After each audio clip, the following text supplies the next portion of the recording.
Hey, it's Craig. I just wanted to let you know that you can listen to Canadian History X early and ad-free on Amazon Music, included with Prime.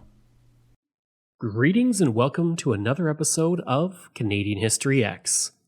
If you like, you can support the podcast for as little as $3 a month. Just go to patreon.com/CanadaEHX. You can also donate to the podcast by going to CanadaEHX.com and clicking Donate. Don't forget, I have 3 other podcasts out there, From John to Justin, which looks at every single Prime Minister in Canadian history, and is currently on Part 2, looking at the opposition leaders who never became Prime Minister, and that releases every single Friday. I have Coast to Coast, which looks at the building of the Transcontinental Railway, and that releases every Thursday, and Canada's Great War, which looks at Canada during the First World War, and that releases every single Sunday. I do all of these podcasts full-time, the writing, the research, everything. So, if you support it, I greatly appreciate it, and I'll make sure to thank you on the air and throughout my social media. If you like, you can email me at craig@canadaehx.com. You can find me on Twitter. My handle is Craig Baird, CraigBaird, and I'm on Instagram at Bairdo37. And if you enjoy the episode, please consider giving it a 5-star review. Again, I'll thank you on the air and through social media. The community of Drayton Valley is unique among the towns that I've looked at on this podcast. While some towns have at least a century of history behind them, Drayton Valley is relatively new, only becoming a village in 1953. As a result, this will be a shorter episode than usual. Of course, as with every place in Canada, the true history of the community and its era goes back many centuries. For centuries, long before any Europeans ever set foot in Canada, the land around Drayton Valley was used by the Indigenous as they hunted game and gathered food through the seasons. The land was primarily the domain of the Tsuut'ina people, but as the years went on and Europeans pushed in from the east, the Cree would begin to settle in the area, along with the Métis. While traders and explorers would move through the area occasionally, the first confirmed European to reach the area of Drayton Valley was David Thompson, the celebrated explorer who at the time was working for the Northwest Company. He would come through in the autumn of 1810 while traveling down the Pembina River. There was a great deal of mystery surrounding Thompson at this time too, as he recorded very little in his diary from September to October, which was highly unusual for him. This is likely due to the poor relations with the local Indigenous and the difficulty in getting through the region for Thompson. The first settlers began to arrive in the early 20th century in 1907, working as farmers, lumbermen, and trappers in the district. At the time, no road to Edmonton and the North Saskatchewan River existed, and the entire area was very isolated. Lumbermen would haul felled trees to the river and then send them down North Saskatchewan to Edmonton for processing. The first known homesteaders in the area were William and Dora Drake and their child, Dolly. They lived near where the community now sits. Around this time, a small settlement sprang up in the river valley and had the name of Powerhouse. The name was chosen because the land syndicate that owned most of the land in the area had plans to build a dam south of Drayton Valley in the 1910s, but the First World War ended that project. The Drakes ran the first post office in the area, but Powerhouse was already a name elsewhere, so they chose the name Drayton Valley, by taking the first part of their name, adding ton to it, and then valley. The community would later move up from the river valley to where the town now sits. During this time, Drayton Valley was mostly made up of 2 churches, a post office, and a school, with little else. Of course, even small towns are not free of crime, though. The first murder in the history of Drayton Valley would occur on May 27, 1922, and it was all over a borrowed suitcase. John Bosserman had borrowed a suitcase from Joe Starling, and sometime later Starling decided to pay a visit to Bosserman. He would arrive at his cabin where Bosserman was outside with his 2 sons. After talking about the weather and other items, Starling asked for the suitcase. Bosserman stated, quote, "You can have the suitcase when you bring back my broadaxe," end quote. Starling then asked for $3 he had given Bosserman to transport some furniture, but which had never been carried out. Bosserman then threatened to shoot Starling and said he did not owe him any money. Starling, a First World War veteran, then left and told his brother-in-law, Lewis Davies, about the encounter, and Davies suggested they return the next evening.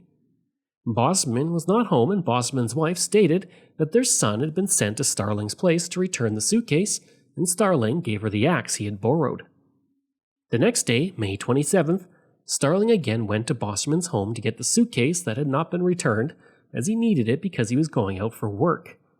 When he and Davies knocked on the door, Bosman told them, quote, "Clear out or I'll blow your brains out," end quote. Davies rushed in and with his hands raised said he didn't want any shooting. Bosman then hit Davies in the head with the rifle and fired a bullet into his head. Starling soon fled and came back with a group of men to arrest Bosman, who stated that he was temporarily insane and that Davies was going to stab him with a knife that was on his belt. On October 4, 1922, Bosman was sentenced to 20 years in prison, which he would serve in Prince Albert. Bosman's family would soon be shunned by the community and forced to move away. In 1934, one local family had a scare when they looked up to see a meteor streaking in bright flames through the sky.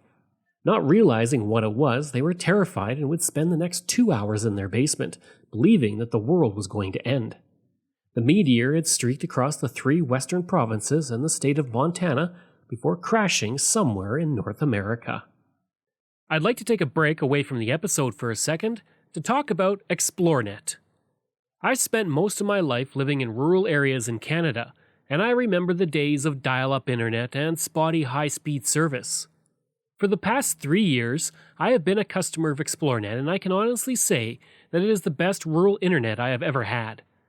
My job as a podcaster means I spend a lot of time researching online, interviewing people over Zoom, and uploading content. Through it all, ExploreNet has provided me with excellent service. When I'm not working, I enjoy streaming content on several streaming platforms, and even doing some online gaming with a friend in Ontario. ExploreNet allows me to do all of that with ease. Right now, they offer up to 50 megabits per second on their new LTE network with unlimited data. Their service has only become faster and better since I first signed on. Today and beyond, ExploreNet is investing in building and upgrading the network at a rapid pace. ExploreNet is rural, and that is their route, and that is their focus. For more information about rural internet options in your area, go to explorenet.com or call 1-866-285-2253. Drayton Valley would continue on, and in the 1930s, the community had 30 lumber camps, but the population still remained less than 100 people. During this time, locals and workers would come out to have events whenever they could. One example came in May of 1940 when lumberjacks from 5 local lumber camps held a boxing tournament to celebrate Victoria Day.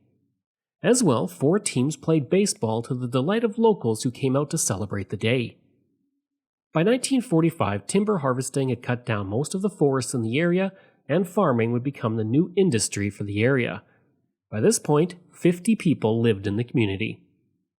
Everything would change for Drayton Valley with the discovery of the Pembina oil field.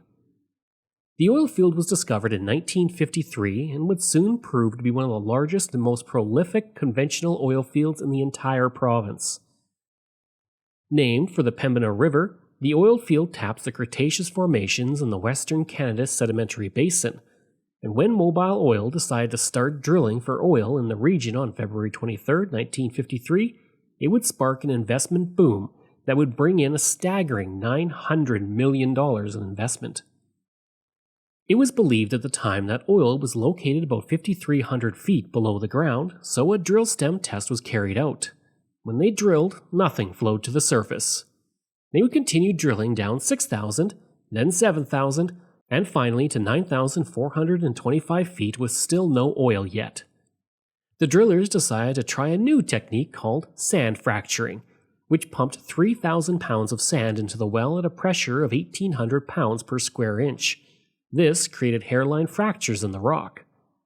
This technique had never been used successfully in Canada, but on June 10, 1953, the well began to produce 72 barrels per day and would eventually max out at 285 barrels per day. The oil boom in Drayton Valley had begun. In 1953, Drayton Valley had a population of 50 people, but within 1 year of the discovery of the oil, its population ballooned to 2,000. People lived anywhere they could, in trailer parks, shacks, and tents. And with the sudden growth, the sleepy hamlet quickly became very different. The Wildcat Cafe was infamous in the region, with its women servers who were rumored to be prostitutes in the all-night drinking sessions of new arrivals.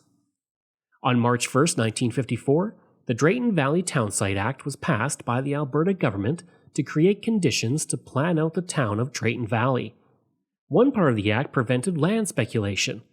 Anyone who bought land was required to immediately obtain a development permit for the property and to also pay sewer and water charges. In May of that year, $500,000 worth of building permits were issued, which included a new hotel valued at $250,000. As well, 2 reservoirs were built totaling 240,000 gallons. In 1956, the community became a village, and on March 4, 1957, the first elections of town council were held, and Robert Clarkson became the first mayor. Without a doubt, one of the more interesting items to be found in Drayton Valley is Paul Bunyan's bowling ball. The ball is a spherical boulder that was discovered in the grounds of a farm in 1998. The ball weighs an immense 36,500 pounds. So what is it? Likely it was used by lumber crews of the area decades previous in a method of lumbering called bowling ball lumbering. These balls were sent down hills, crashing into trees and snapping them down, allowing for easy harvesting, and many companies used them as they would save money and time for the company. I've actually visited this ball and it is huge, it's right on the side of the road and it's really cool to see, so I really do recommend checking it out if you're in the Drayton Valley area. If you would like to learn more about the history of Drayton Valley, then you should head over to the Drayton Valley Museum. This museum features 5,000 historic artifacts that explore the culture and development of Drayton Valley and the surrounding area. Some of the items located at the museum grounds include the All Saints Anglican Church, which was the first church built in Drayton Valley, outdoor machinery used by farmers over the years, a skid shack used by a local oil worker in 1961, and the El Dorado School, which was built in 1915 and was the first school in the area. I hope you enjoyed that episode and my look at Drayton Valley. If you did, please leave a rating and review. If you like, you can reach me through email at craig@canadaehx.com. You can also visit my website where you'll find hundreds of articles on Canada's history as well as all my podcast episodes. Just go to canadaehx.com. And don't forget, you can support the podcast through Patreon. There are multiple tiers to choose from, all with great benefits. You can support the podcast for as little as $3 a month, just like all of these wonderful patrons have, and I apologize if I mispronounce any names. Randy Hayden, Doug Campbell, Reg W., Deborah Carlson, Francis Helbling, Randall McCallum, Diane Wade, Lorianne Kirby, Gary Dolovich, Nick Zinri, Shannon Marshall, Clinton Martinez, Dimitri Shove, Aaron O'Hara Myers, Robert Dunseith, Todd Casey, Catherine Roy, Luke S., J.P. Bear, Jason Hall, Phil Maynard, and Iris Gray. If you want, you can find me on Facebook. Just go to facebook.com/CanadianHistoryX. You can find me on Twitter. My handle is Craig Baird, CraigBeard. And you can find me on Instagram. Just go to Bairdo37. Thanks. We'll see you again next time.